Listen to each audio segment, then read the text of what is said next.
Remember that for the past 2 years, every week, our prayer for the center includes the statement that we wish to accomplish 4 things. One of them being all significant physical defects at the center are identified and fixed, or plans to have them fixed are scheduled and will be paid for without incurring new debt. Give us the financial means to remedy these defects and guidance on how to complete them in a perfect timeline. You'll hear that again in the prayer. Guess what? That would include our ongoing issue with rainwater flooding into the sanctuary and the rear. The other week, during the Center of the Heart Core Council meeting, I was charged with obtaining a bid to address this issue in a permanent manner. I called Kitson Landscaping and was told that David Fuderick and Sally Kitson, the owners of Kitson, who are husband and wife, were on vacation with the family. They have some awesome vacations too, I'm telling you. I decided to call back when they returned.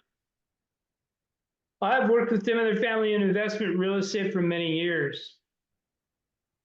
Sally's father and mother, and then after they retired from the business, David and Sarah.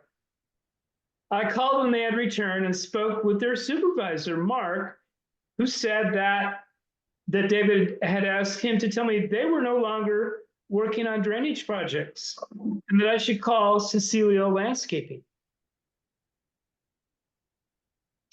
You know what? I wasn't unhappy. In fact, I was overjoyed. I was happy with it. I've known Mike Cecilio who's the owner of the firm, since my sophomore year at San Marcos High School. Mike always treated me well in school, and we stayed in touch. There's a story behind that story, but not for today. I called and ended up meeting Mike with Denise on site about a week and a half before the storm we had recently. After a week, I called him back on a Saturday morning and was shocked when Mike picked up the phone. He hadn't got me the bid yet. After a week, it was time to call. Mike doesn't pick up the phone, though. I don't know why he picked it up. He never picks it up. He only responds to emails. That morning, they had a staffing problem, and he had to pick up. He apologized for not having the estimate yet. I told him that we needed him to do the work before the storm or we'd be flooded again. He thought about it and said that he'd do the work for not more than $3,500. He said that they would get it done prior to the storm.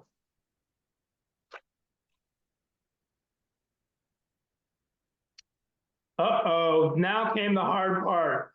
I had to sell this to Reverend Miriam. We need some more pictures of you. That's a lovely picture. We need more, though, by the way.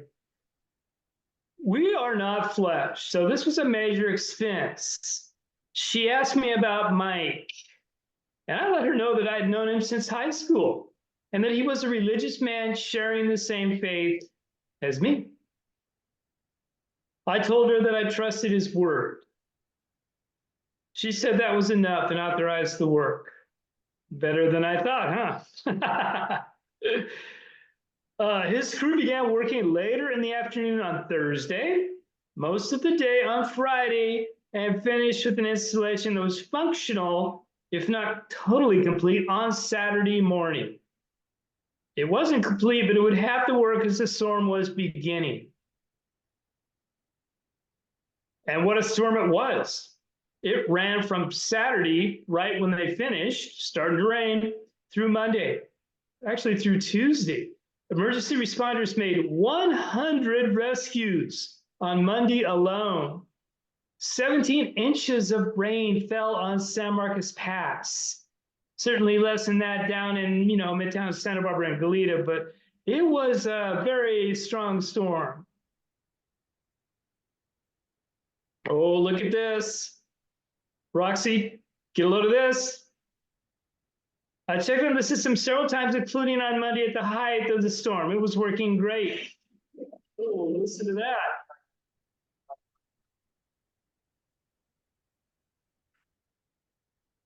Oh, let's skip that part. Anyway, we tested it. It worked fine. First time I've used video in one of these too. I didn't think I could do it. I checked it several times, including on Monday at the height of the storm when it was at its worst. It was working great.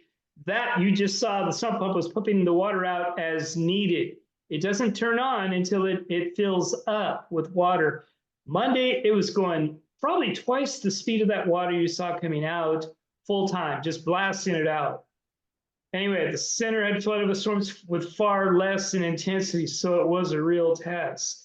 After the storm, Mike had his crews finish the work, burying the electrical supply line from the new GFI outlet to the sump pump, and installed an above-ground segment with a cap so that the line connecting to the sump pump line wouldn't be buried and would be kept dry.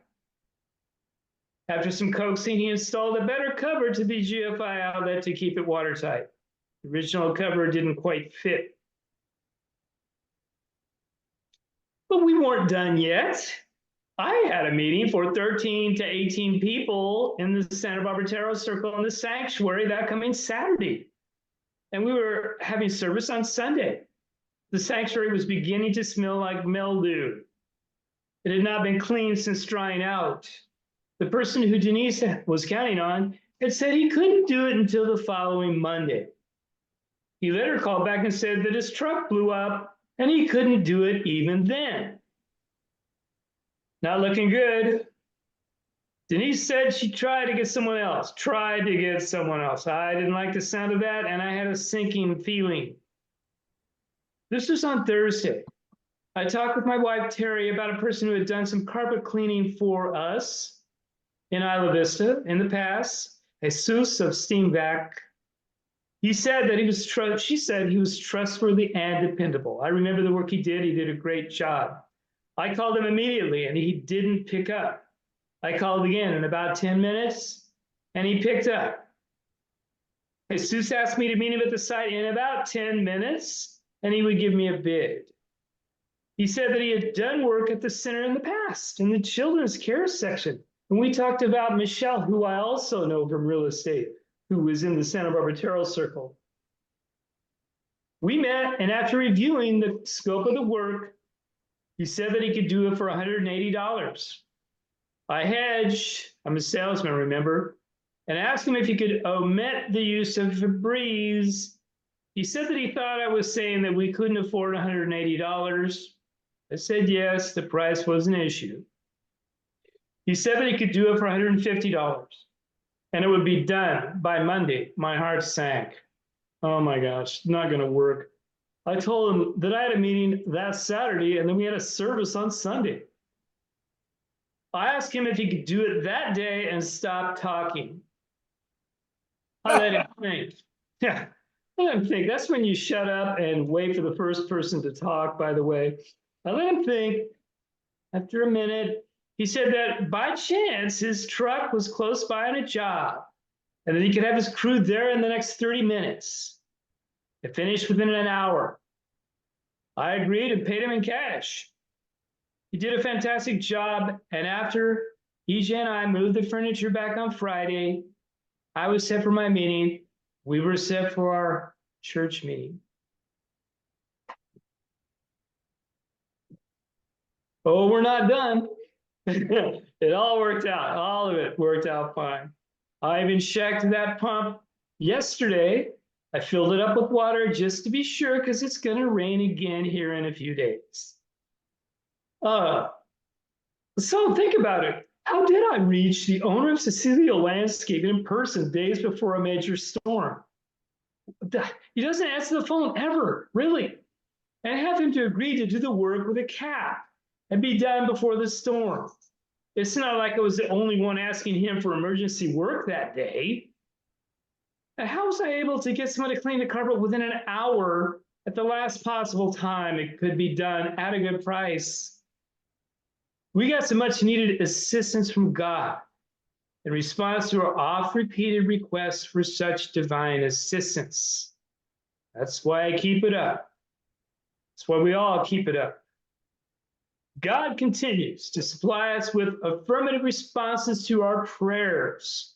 and the donations that will fulfill our deficit, thus fulfilling our request for no new debt. To keep our house in repair,